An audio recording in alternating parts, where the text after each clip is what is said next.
شروع اللہ کا نام لے کر جو بڑا مہربان نہایت رحم والا ہے۔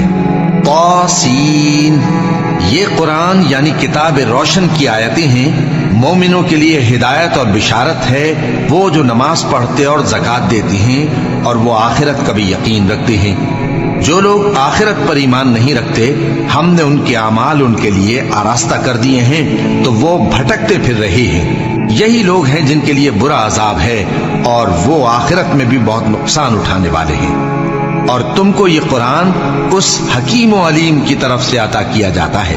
جب موسیٰ نے اپنے گھر والوں سے کہا کہ میں نے آگ دیکھی ہے، میں وہاں سے رستے کا پتہ لاتا ہوں یا کوئی شعلہ یعنی ایک انگارہ تمہارے پاس لاتا ہوں تاکہ تم آگ تاپو۔ جب موسیٰ اس کے پاس آئے تو ندا آئی کہ وہ جو آگ میں تجلی دکھاتا ہے بابرکت ہے، اور وہ جو آگ کے ارد گرد ہے، اور اللہ جو تمام عالم کا پروردگار ہے پاک ہے۔ اے موسیٰ، میں اللہ ہوں، عزت والا، حکمت والا، اور اپنی لاٹھی ڈال دو۔ سو جب اسے دیکھا تو اس طرح حرکت کر رہی تھی گویا سانپ ہے، تو پیٹ پھیر کر بھاگے اور پیچھے مڑ کر نہ دیکھا۔ فرمایا، اے موسیٰ، ڈرو مت، میرے پاس پیغمبر ڈرا نہیں کرتے۔ ہاں، جس نے ظلم کیا پھر برائی کے بعد اسے نیکی سے بدل دیا تو میں بخشنے والا مہربان ہوں۔ اور اپنا ہاتھ اپنے گریبان میں ڈالو، بے عیب سفید و روشن نکلے گا۔ ان 2 معجزوں کے ساتھ جو 9 معجزوں میں داخل ہیں، فرعون اور اس کی قوم کے پاس جاؤ کہ وہ بدکردار لوگ ہیں۔ پھر جب ان کے پاس ہماری روشن نشانیاں پہنچی تو کہنے لگے یہ کھلا جادو ہے، اور بے انصافی اور غرور سے ان کو ماننے سے انکار کیا، جبکہ ان کے دل ان کو مان چکے تھے۔ سو دیکھ لو کہ فساد کرنے والوں کا انجام کیسا ہوا۔ اور ہم نے داؤد اور سلیمان کو علم بخشا، اور انہوں نے کہا کہ اللہ کا شکر ہے جس نے ہمیں اپنے بہت سے مومن بندوں پر فضیلت دی۔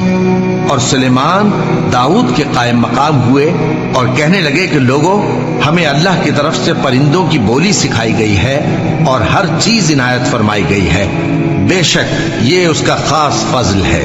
اور سلیمان کے لیے جنوں اور انسانوں اور پرندوں کے لشکر جمع کیے گئے اور پھر ان کی جماعتیں بنائی گئیں، یہاں تک کہ جب چیونٹیوں کے میدان میں پہنچے تو ایک چیونٹی نے کہا کہ چیونٹیوں، اپنے اپنے بلوں میں داخل ہو جاؤ، ایسا نہ ہو کہ سلیمان اور اس کے لشکر تم کو کچل ڈالے اور ان کو خبر بھی نہ ہو۔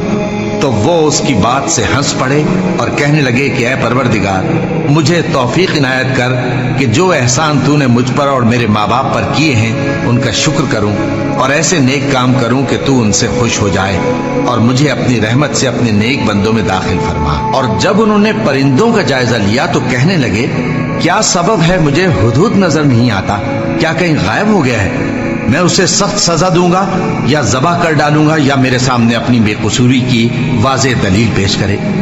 ابھی تھوڑی ہی دیر ہوئی تھی کہ ہدہد آ موجود ہوا اور کہنے لگا کہ مجھے ایک ایسی چیز معلوم ہوئی ہے جس کی آپ کو خبر نہیں، اور میں آپ کے پاس ملک سبا سے ایک یقینی خبر لے کر آیا ہوں۔ میں نے ایک عورت دیکھی کہ ان لوگوں پر حکومت کرتی ہے اور ہر چیز اسے میسر ہے، اور اس کا ایک شاندار تخت ہے۔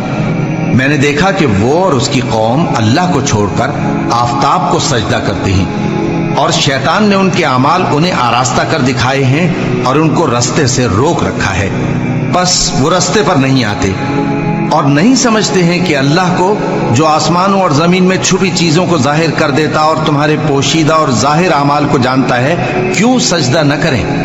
اللہ کے سوا کوئی عبادت کے لائق نہیں، وہی عرش عظیم کا مالک ہے۔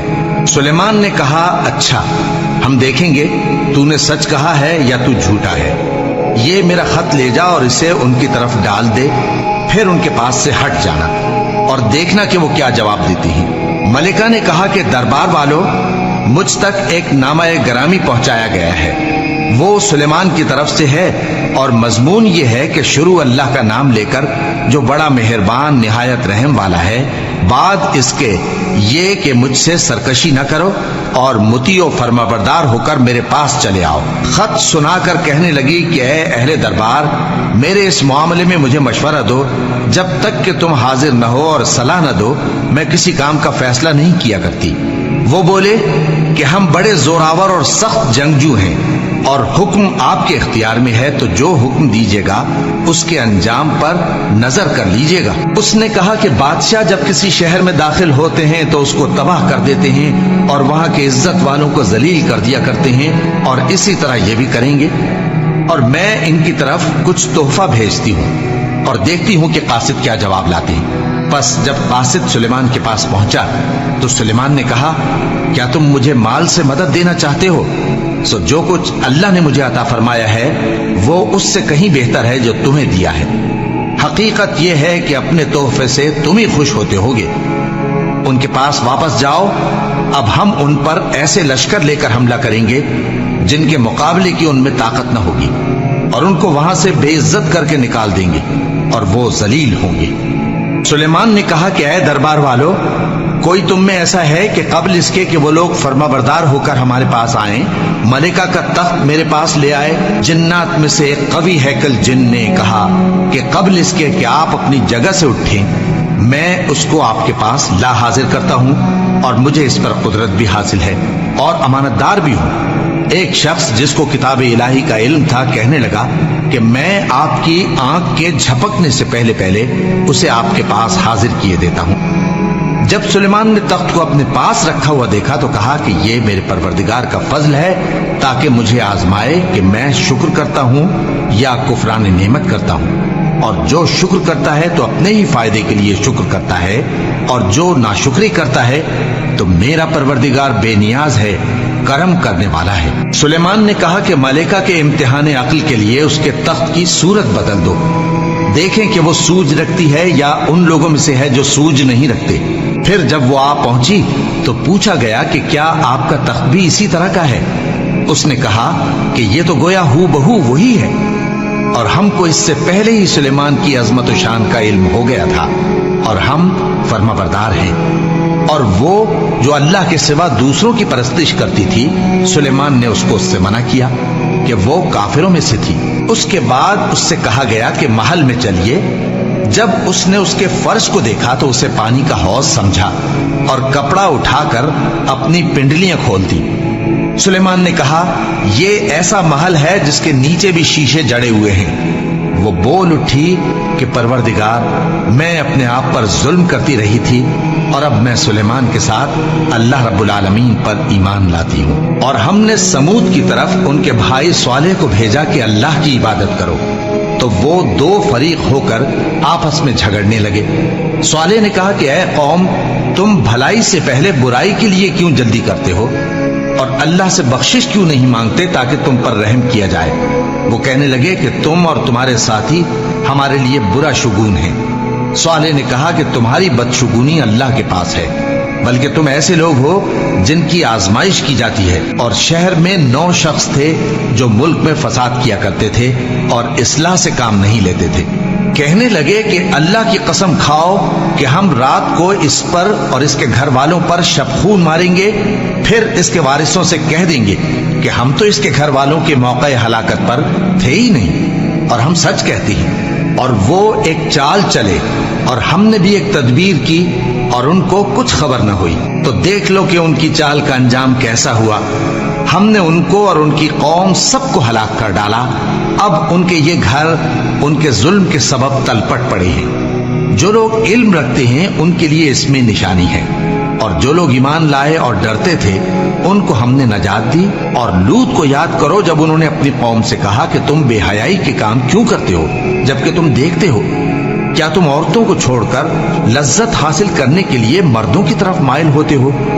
حقیقت یہ ہے کہ تم احمق لوگ ہو۔ تو ان کی قوم کے لوگ بولے تو یہ بولے، اور اس کے سوا ان کا کچھ جواب نہ تھا کہ لوط کے گھر والوں کو اپنے شہر سے نکال دو، یہ لوگ پاک بننا چاہتے ہیں۔ تو ہم نے ان کو اور ان کے گھر والوں کو نجات دی، مگر ان کی بیوی کہ اس کی نسبت ہم نے مقرر کر رکھا تھا کہ وہ پیچھے رہنے والوں میں ہوگی۔ اور ہم نے ان پر مے برسایا، سو جو مے ان لوگوں پر برسا جن کو متنبع کر دیا گیا تھا برا تھا۔ کہہ دو کہ سب تعریف اللہ ہی کے لیے ہے، اور اس کے ان بندوں پر سلام ہے جس کو اس نے منتخب فرمایا۔ بھلا اللہ بہتر ہے یا وہ جن کو یہ اس کا شریک بناتے ہیں؟ بھلا کس نے آسمانوں اور زمین کو پیدا کیا اور کس نے تمہارے لیے آسمان سے پانی برسایا؟ پھر ہم نے اس سے سرسبز باغ اگائے۔ تمہارا کام تو نہ تھا کہ تم ان کے درختوں کو اگاتے؟ تو کیا اللہ کے ساتھ کوئی اور بھی معبود ہے؟ ہرگز نہیں، بلکہ یہ لوگ رستے سے الگ ہو رہے ہیں۔ بھلا کس نے زمین کو قرارگاہ بنایا اور اس کے بیچ نہریں بنائیں اور اس کے لیے پہاڑ بنائے، اور کس نے دو دریاؤں کے بیچ اوٹ بنائی؟ یہ سب کچھ اللہ نے بنایا۔ تو کیا اللہ کے ساتھ کوئی اور معبود بھی ہے؟ ہرگز نہیں، بلکہ ان میں اکثر علم نہیں رکھتے۔ بھلا کون بے قرار کی التجا قبول کرتا ہے جب وہ اس سے دعا کرتا ہے؟ اور کون اس کی تکلیف کو دور کرتا ہے؟ اور کون تم کو زمین میں اگلوں کا جانشین بناتا ہے؟ یہ سب کچھ اللہ کرتا ہے۔ تو کیا اللہ کے ساتھ کوئی اور معبود بھی ہے؟ ہرگز نہیں، مگر تم بہت کم غور کرتے ہو۔ بھلا کون تم کو جنگل اور دریا کے اندھیروں میں رستہ بتاتا، اور کون ہواؤں کو اپنی رحمت کے آگے خوشخبری بنا کر بھیجتا ہے؟ یہ سب کچھ اللہ کرتا ہے۔ تو کیا اللہ کے ساتھ کوئی اور معبود بھی ہے؟ ہرگز نہیں۔ یہ لوگ جو شرک کرتے ہیں، اللہ کی شان اس سے بلند ہے۔ بھلا کون خلقت کو پہلی بار پیدا کرتا پھر اس کو دوبارہ پیدا کرے گا؟ اور کون تم کو آسمان اور زمین سے رزق دیتا ہے؟ یہ سب کچھ اللہ کرتا ہے۔ تو کیا اللہ کے ساتھ کوئی اور معبود بھی ہے؟ ہرگز نہیں۔ کہہ دو کہ مشرکو، اگر تم سچے ہو تو دلیل پیش کرو۔ کہہ دو کہ جو لوگ آسمانوں اور زمین میں ہیں اللہ کے سوا غیب کی باتیں نہیں جانتے، اور نہ یہ جانتے ہیں کہ کب زندہ کر کے اٹھائے جائیں گے، بلکہ آخرت کے بارے میں ان کا علم ختم ہو چکا ہے، بلکہ یہ اس کی طرف سے شک میں ہے، بلکہ یہ اس سے اندھے ہو رہے ہیں۔ اور جو لوگ کافر ہیں کہتے ہیں کہ جب ہم اور ہمارے باپ دادا مٹی ہو جائیں گے تو کیا ہم پھر قبروں سے نکالے جائیں گے؟ یہ وعدہ ہم سے اور ہمارے باپ دادا سے پہلے سے ہوتا چلا آیا ہے۔ کہاں کا اٹھنا اور کیسی قیامت؟ یہ تو صرف پہلے لوگوں کی کہانیاں ہیں۔ کہہ دو کہ ملک میں چلو پھرو، پھر دیکھو کہ گناہگاروں کا انجام کیا ہوا ہے، اور ان کے حال پر غم نہ کرنا، اور نہ ان چالوں سے جو یہ کر رہے ہیں تنگ دل ہونا۔ اور کہتے ہیں کہ اگر تم سچے ہو تو یہ وعدہ کب پورا ہوگا؟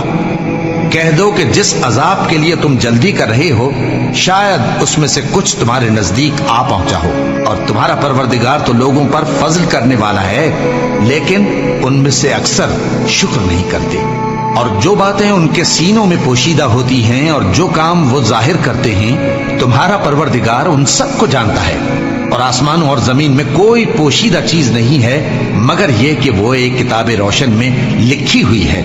بے شک یہ قرآن بنی اسرائیل کے سامنے اکثر باتیں جن میں وہ اختلاف کرتے ہیں بیان کر دیتا ہے، اور بے شک یہ مومنوں کے لیے ہدایت اور رحمت ہے۔ تمہارا پروردگار قیامت کے روز ان میں اپنے حکم سے فیصلہ کر دے گا، اور وہ غالب ہے، علم والا ہے۔ تو اللہ پر بھروسہ رکھو، تم تو صاف حق پر ہو۔ کچھ شک نہیں کہ تم مردوں کو بات نہیں سنا سکتے، اور نہ بہروں کو جبکہ وہ پیٹ پھیر لیں آواز سنا سکتے ہو، اور نہ اندھوں کو گمراہی سے نکال کر رستہ دکھا سکتے ہو۔ تم تو انہی کو سنا سکتے ہو جو ہماری آیتوں پر ایمان لاتے ہیں، پھر وہ فرما بردار ہو جاتے ہیں۔ اور جب ان کے بارے میں عذاب کا وعدہ پورا ہوگا تو ہم ان کے لیے زمین میں سے ایک جانور نکالیں گے جو ان سے باتیں کرے گا۔ یہ ہم اس لیے کریں گے کہ لوگ ہماری آیتوں پر ایمان نہیں لاتے تھے۔ اور جس روز ہم ہر امت میں سے ایک بڑے گروہ کو جمع کریں گے جو ہماری آیتوں کی تکذیب کرتے تھے، پھر ان کی جماعت بندی کی جائے گی، یہاں تک کہ جب سب آ جائیں گے تو اللہ فرمائے گا کہ کیا تم نے میری آیتوں کو جھٹلا دیا تھا، حالانکہ تم نے اپنے علم سے ان کا احاطہ تو کیا ہی نہ تھا۔ بھلا تم کیا کرتے رہتے تھے؟ اور ان کے ظلم کے سبب ان کے حق میں وعدہ عذاب پورا ہو کر رہے گا تو وہ بول بھی نہ سکیں گے۔ کیا انہوں نے نہیں دیکھا کہ ہم نے رات کو اس لیے بنایا ہے کہ اس میں آرام کریں، اور دن کو روشن بنایا ہے کہ اس میں کام کریں؟ بے شک اس میں مومن لوگوں کے لیے نشانیاں ہیں۔ اور جس روز سور پھونکا جائے گا تو جو لوگ آسمانوں میں اور جو زمین میں ہیں سب گھبرا اٹھیں گے مگر وہ جسے اللہ چاہے، اور سب اس کے پاس عاجز ہو کر چلے آئیں گے۔ اور تم پہاڑوں کو دیکھتے ہو تو خیال کرتے ہو کہ مضبوط جمے ہوئے ہیں، مگر وہ اس روز اس طرح اڑتے پھریں گے جیسے بادل۔ یہ اللہ کی کاریگری ہے جس نے ہر چیز کو مضبوط بنایا۔ بے شک وہ تمہارے سب افعال سے باخبر ہے۔ جو شخص نیکی لے کر آئے گا تو اس کے لیے اس سے بہتر بدلہ تیار ہے، اور ایسے لوگ اس روز گھبراہٹ سے بے خوف ہوں گے، اور جو برائی لے کر آئے گا تو ایسے لوگ اوندھے منہ دوزخ میں ڈال دیے جائیں گے۔ تم کو تو انہی اعمال کا بدلہ ملے گا جو تم کرتے رہے ہو۔ کہہ دو مجھ کو یہی ارشاد ہوا ہے کہ اس شہر مکہ کے مالک کی عبادت کروں جس نے اس کو محترم بنایا ہے، اور ہر چیز اسی کی ہے، اور مجھے یہ بھی حکم ہوا ہے کہ میں فرما بردار رہوں، اور یہ بھی کہ قرآن پڑھا کروں۔ اب جو شخص راہ راست اختیار کرتا ہے تو اپنے ہی فائدے کے لیے اختیار کرتا ہے، اور جو گمراہ رہتا ہے تو کہہ دو کہ میں تو صرف خبردار کرنے والا ہوں، اور کہو کہ اللہ کا شکر ہے وہ تم کو عنقریب اپنی نشانیاں دکھائے گا تو تم ان کو پہچان لو گے، اور جو کام تم کرتے ہو تمہارا پروردگار ان سے بے خبر نہیں ہے۔